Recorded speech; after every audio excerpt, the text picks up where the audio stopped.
Transfers between libraries and dictionary. Basically what this system task is going to do is going to move the information that we have in a library and it's going to drop it into a different library. The difference between an upload or system task that copies the information is that the transfer system task is going to physically move the information.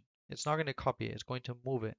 So here we can see we've already seen how to move, well, how to copy the information from one library to another one using an uploader system task with a direct upload.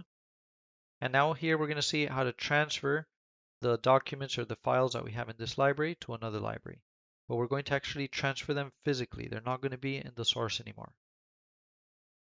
So here we can see the configuration window of the system task. And the first thing we're going to do is select transfer between libraries and dictionary. We're going to click here on add document transfer. And once we click on this button, we can give it a name.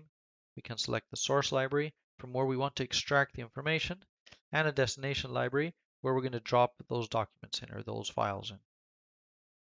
And here it says delete transferred and it's always going to be marked on yes. So if we use this feature, we're always going to delete from the source and leave the information in the destination. And here we can do that based on these conditions. We can select a reference date like the creation date, last modification date, last reading date in order to move the documents from one library to another one.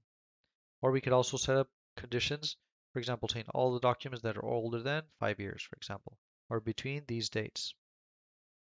And over here is going to give us the return code indicating if all of them were transferred, if some of them failed, or if all of them failed.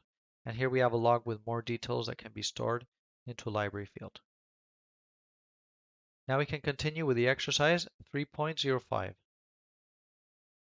Thank you for your attention.